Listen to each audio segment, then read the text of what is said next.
What's going on, YouTube? Thanks for tuning into the channel.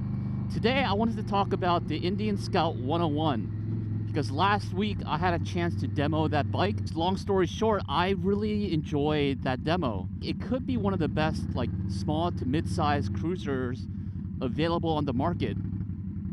So I wanted to give you guys a little bit of an assessment of my review of the Indian Scout 101.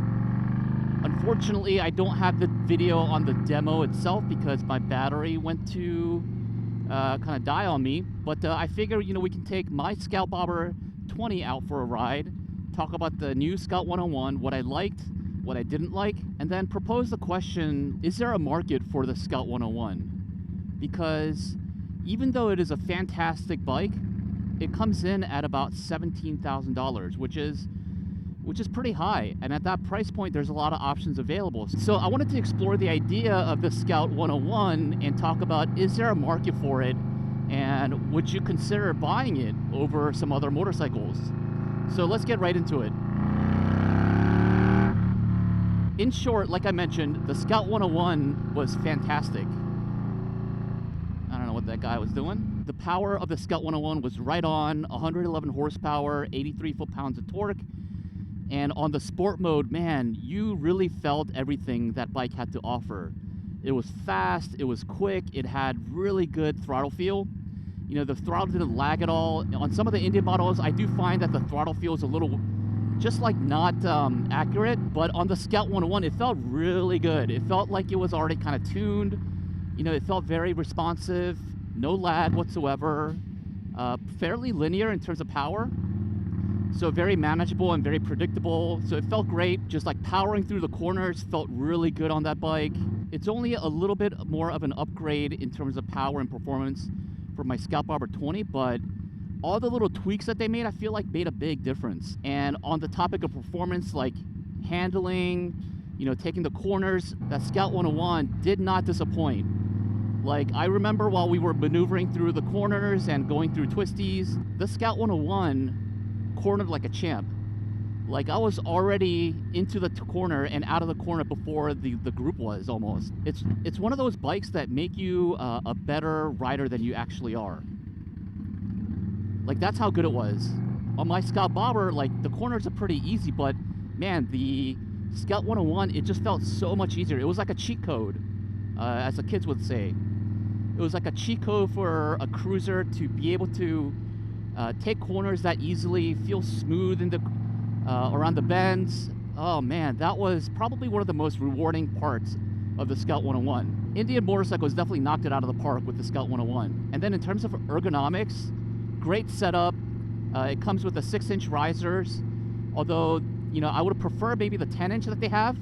So that's something that I might consider upgrading to if I were to get the Scout 101. But the ergonomics wasn't too bad. Like the seat on the Scout 101 and I think on the other Scouts, on the new Scouts, they are much improved from the previous gen. On the previous gen, if you know that the Scout Bobber and the Scout seats are not great, but the new seats that come on the 2025 Scouts are great. It has a little lip at the back, so it locks you into place. Very comfortable. So ergonomics felt pretty good. It comes with the 4s like on the other Scouts, and with the 6-inch risers, I was hunched over just a tad bit, a little bit more than I would like. I like these Mini Apes that I have on the Scout Bobber 20, which is a little bit more of an upright seating position, but on the Scout 101, I was hunched over just a little bit more. Maybe not as much as a Scout Bobber, but still, nonetheless, more so than my Scout Bobber 20. But overall, I thought ergonomics was pretty good. It's not going to be a world of a difference from the previous gen, but some minor improvements. I also really enjoyed having access to navigation, the ride command, and all of that stuff, all the information on the bike. That was really great. It is kind of on the same spot as the previous gen, kind of right here. So it's not great in terms of readability because you have to look down. I think a gauge relocation kit might be kind of cool. For a small bike to have navigation, riding modes, all of those things, I thought that was such a fantastic move by Indian. Really enjoyed the piggyback shocks and the dual inverted forks. That made the ride so accurate. So it was a firm ride, but it was still a much more cushier ride than the current iterations of the Scouts. The suspension actually really made the ride feel accurate, made the bike feel agile. I dare to say it really did kind of remind me of riding a naked bike a little bit, in the way that the bike performed, in the way that it handled. I mean, it's never going to be like a naked bike or a sport bike, obviously, but I think it's pretty close. The paint job, oh my gosh. It looks great in the photos, looks even better in person. I'll just say that. It looks like a custom job, right? Like, I love the use of the white and the red and the blacks. I thought the paint really made that bike stand out. So all in all, my demo of the Scout 101, it was very mind-opening. I'll just say that. Because earlier in the day, I tested out the Scout Bobber, the 2025 Scout Bobber, and I liked it pretty good. But once I jumped on the Scout 101, I couldn't even think about the other Scouts because the Scout 101 was so good. And so I thought about, Indian might have a dilemma, because if somebody's in a market for a Scout and once they try the Scout 101, I guarantee you they're going to want that Scout 101. That Scout 101 is going to basically ruin all the other Scouts for anyone else if you've demoed it. Because I just think it was so much better than the other Scouts, in my opinion. So then I started thinking, okay, if I'm in the market for a new Scout, and let's just say I was, even though I just bought this last year, would I be willing to put up $17,000 for a small cruiser? At $17,000, that's a pretty high price point. That's going to get you into a lot of different models, not just from Indian, but from Harley or whatever brand that you can think of. Would I spend $17,000, or would I, for example, go for the Sport Chief instead? Because the Sport Chief also has all the tech package and whatnot. I think it's, $2,000 or $3,000 more.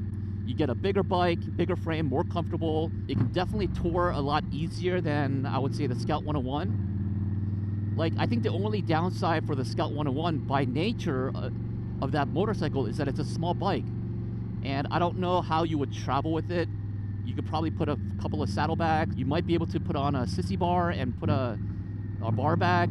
I don't know if the market is quite there in terms of people that want small cruisers, but that want small performance-oriented cruisers that cost about $17,000. Granted, it has all the specs that you could want: piggyback shocks, dual inverted front forks. So I want to hear from you guys. Let me know in the comments what you think. Like, would you consider the Scout 101, or at that price point, or maybe just a little bit more, that can get you into a lot of different motorcycles? And so let's assume that you're getting just one motorcycle. Most people want that motorcycle to be able to do a lot of different things, right?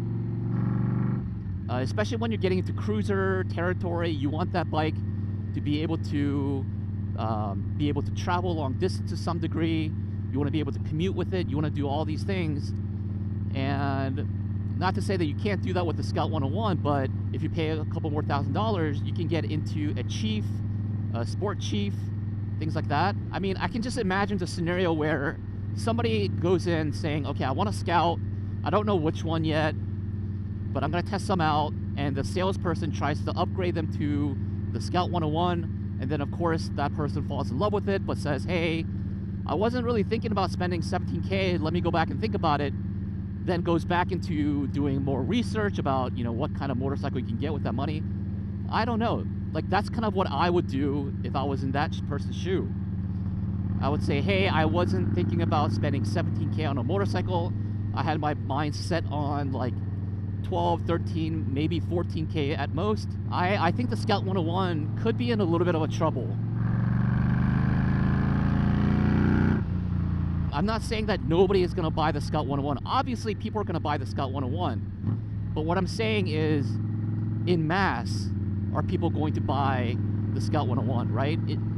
Enough to say to Indian, hey, there's a there, but that was just kind of like my rationale as I demoed the Scout 101. And of course, I thought to myself, like, would I ever spend $17,000 on that size motorcycle? No matter how good the Indian Scout 101 looks, how well it performs, are people willing to pony up the $17K? I mean, probably at the end of the day, you're probably looking at $20K. When it's time for you to vote with your dollars, are you going to vote that way? I don't know. That's the video for today. Let me know in the comments what you think. Have you demoed the Scout 101? And if you have, what did you think about it? Or also, are you in the market for a Scout 101? Would you pay 17, 18K for this bike? That's it for me. I'm gonna bounce out of here. Thanks for tuning in. And until next time, I'll see you all later. Peace.